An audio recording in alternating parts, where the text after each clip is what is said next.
My grandpa was an odd guy. He was clearly wealthy, but no one was ever sure how. He lived frugally, in a small house on a quarter of an acre, with a sensible car, and nothing too fancy in the house. If you'd driven past it, you would have assumed some old-timer on a pension was just moldering away his golden years there, and you would have been right in some ways. Where he showed his wealth was in his generosity. Grandpa liked to give. He gave the best Christmas presents, had the best candy for Halloween, donated to charities, and liked to see people happy. If you asked him how he could afford to be so generous, however, he would always just wink and say he had his way. Not even my grandmother knew where his money came from, and they were married for 50 years. So when he died, we all wondered who would inherit his mysterious fortune. My cousins had loved Grandpa, grandkids always do, but the two of us had always been close. My old man hadn't even waited till I was born to go grab some milk and cigarettes, and Grandma and Grandpa had helped my mom raise me so she could go to work. I have a lot of fond memories of sitting with my grandpa and watching TV, taking walks around the neighborhood, and eating ice cream at this little shop on the corner. He would always tell me to appreciate the little things because the smallest thing could be the one that changes my life the most. "Take this," he would say, showing me the door knocker he often carried in his pocket. I found this when I was a very young man, sifting through trash in a landfill as I looked for bottles to sell. It became my lucky charm and it changed my life forever. Grandpa carried that door knocker for as long as I had known him, and it was pretty unique. It was a brass hand holding an apple, and it was all meticulously crafted in exhausting detail. The fingers had individual nails, the apple had a stem and leaves, and even the knuckles had wrinkles on them had been carefully worked. I couldn't believe, as a young child, that Grandpa had just pulled this out of a dump, but he carried it everywhere, and I suppose it did bring him luck. The funeral was beautiful, everyone there having nothing but kind words for Grandpa and his family. After the service, my 3 cousins and I were asked to come to a will reading at the lawyer's office, and Grandpa had been as generous in death as he was in life. My cousins had received a trust fund for each of them, the amount payable on their 30th birthday with a small living expense each month. Grandpa hadn't left a trust for me, but he had left me his little house, which I was pretty glad for. Mom had recently married, and, though I liked Micah a lot, it had seemed a little weird to have her adult son living in the house she was trying to make a new life in. Grandpa's old house was the perfect size for me, a college student with no real prospects of marriage in the near future. It was close enough to campus that I thought it would be ideal, but the lawyer had one more thing to give me.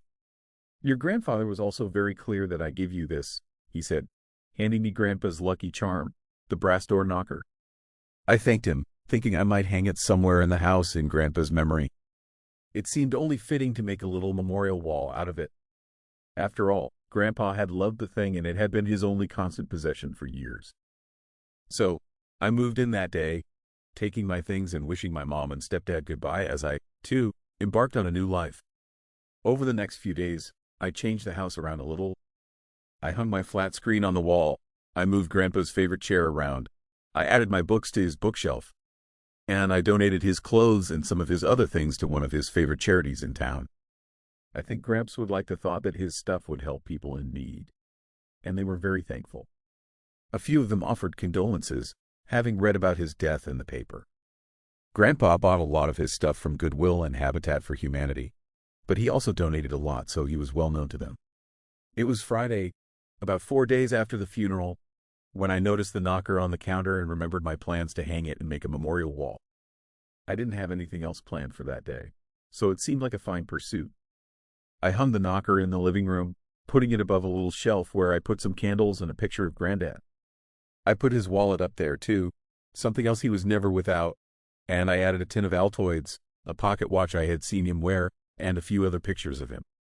The door knocker was the centerpiece, and it all looked very nice when I got done.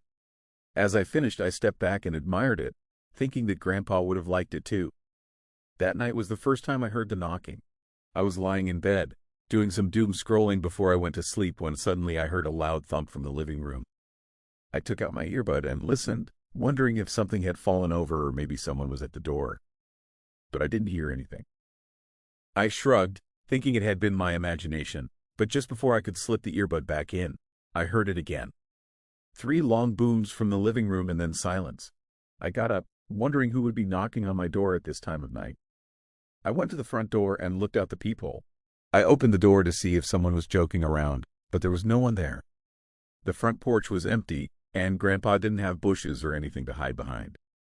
The kid or whoever would have to be the freaking Flash to make it off the porch without being seen, and I closed the door and started to go back to bed. I had come to the hallway that led there when I heard it again. 3 long booms and then silence. I turned back, looking at the door, but there was nothing. The knocking hadn't come from the door, I would have been able to tell. No, it had come from the living room. I glanced around, looking for someone at a window or maybe the rattle of a woodpecker on the eaves, but there was nothing. I decided to just go to bed and try to make sense of it later, but that wasn't the last time I heard it. I heard the knocking a couple of times over the weekend, but I could never quite nail down where it was coming from. It was always either 1, 2, or 3 knocks followed by a 10-second pause and then the same number of knocks before it stopped. By Monday, I was pulling my hair out, wondering if it was the pipes or something in the walls, and then finally I caught it. I had found a wedding picture of my grandparents sitting in a desk drawer, something Grandpa had probably put away so he wouldn't miss her, and decided it would look better on the shelf with his other memories. I was adding the wedding picture beside one of Gramps accepting an award for philanthropy when the knocker on the wall suddenly rattled and thumped. I jumped back, not sure what to make of it, but it thumped once, twice, 3 times, and was quiet for about 10 seconds. I had just thought it might be a fluke or something when it did it again. Thump, thump, thump, and then silence. I took it off the wall and looked for some kind of motor or something, but it was just a normal brass knocker. It happened 2 more times that day, and I was extremely curious as to what made it do it and why. I started going through Grandpa's desk, hoping for some explanation, and that's when I found the letter. It was in the middle of a ledger book, addressed to me, and it wasn't even sealed, which was unlike Gramps. It was just a single page of notebook paper, and I was glad to see Grandpa's cramped handwriting speaking to me from the page. I hope you're enjoying the house, and I hope you found this letter in a timely manner. I had considered leaving it to Wilson to give to you, but I thought it might be better if you came across it naturally.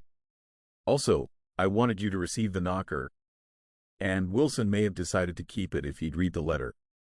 He's a good man, an honest man, but greed can do funny things to people. You have probably noticed by now that the door knocker taps on its own sometimes.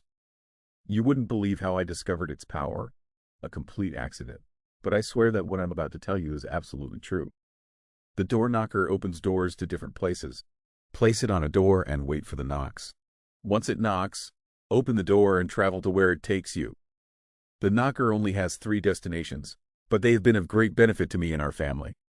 When it knocks, you will have 10 seconds to open the door. The second set of knocks is the doorway closing, so it won't work if you catch it on the second set. 1 knock opens onto the treasury, a room of treasures. Coins, gems, gold, all piled to the ceiling. If anything guards it, it has never bothered me, but I am always careful not to take too much. 2 knocks opens onto the library, a room stuffed with bookshelves. You can spend hours, days, even in this place, and time won't pass outside the door. I have learned so many things here, things lost to time, and read about things that have yet to happen. 3 knocks opens onto a void, a darkness that I dare not enter. Anything you put in here will be gone, anything. There is no ground inside it, though, so don't walk in. I am ashamed to say that it's where I've been putting my trash, but it's also where I hid your dog, the one I said ran away when you were very young. He died suddenly, just lay over and died, and I put him in before you woke up from your nap. I'm sorry I never told you, but you were so young when it happened that I didn't think you would mourn him for long. The knocks are never consistent, but each knock seems to come at least once a day. The 3 knocks usually come in the evening or early afternoon.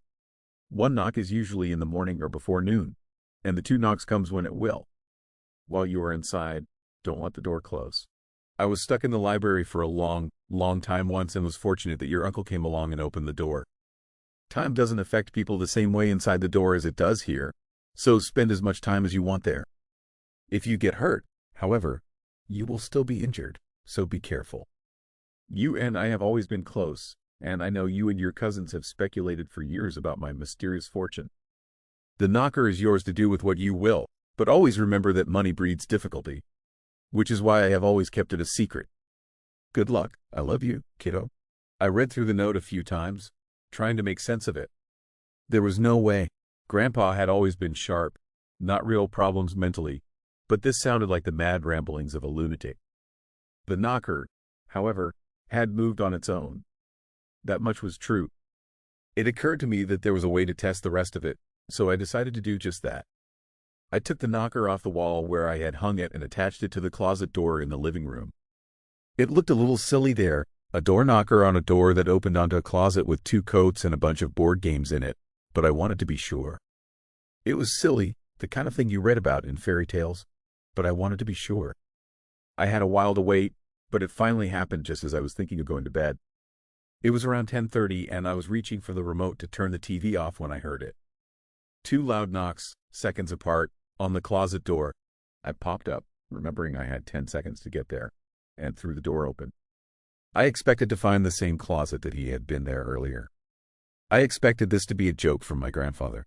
What I didn't expect to find the great library he had talked about on the other side. It was huge, a library to rival any I had ever seen, and the windows shone with perfect sunlight as I stood in shot.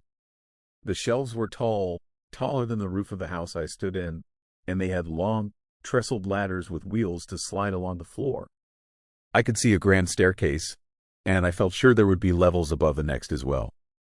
I could learn anything in there. I could learn everything in there, but I remembered what Grandpa had said about not getting closed inside and looked for something to prop the door open with. I saw an end table and pulled it over to put in the way, stepping inside and marveling at the space. I spent hours perusing books. There were books on languages, on history, on science, on anything I would want to know. I only explored the first floor that night, but there was enough here to keep me reading for days, maybe months. I was studying architecture at college, and there was a whole section of books I could use to study any period, any style, and anything else I wanted. This place was like the library they talked about in Alexandria, the library in the Harry Potter books, and some kind of wizard's private collection from a fantasy novel all rolled into one. Time may have moved differently here, but it didn't stop me from getting tired. I had been excited when I came in, but after a couple of hours of looking at books, I was yawning and rubbing my eyes. I decided to come back another time and let the door close as I pushed the end table out of the way. It was true. I couldn't believe it, but I had seen it myself. Grandpa had a magic door knocker. I spent the next few days testing each knock pattern, and Grandpa's observations had been spot on. I found the room with the gold in it the next day, and it was almost more impressive than the library. Think of a room full of any kind of money you could want. Gold bars, U.S. currency, ancient denarii, little stones with things scratched on them, gems, pearls, silver nuggets, and other things I didn't have names for. I reached for a stack of hundreds with shaky hands and brought them out before letting the door close again. I had made about $2,000 in a matter of seconds, and I put it somewhere safe before heading to class.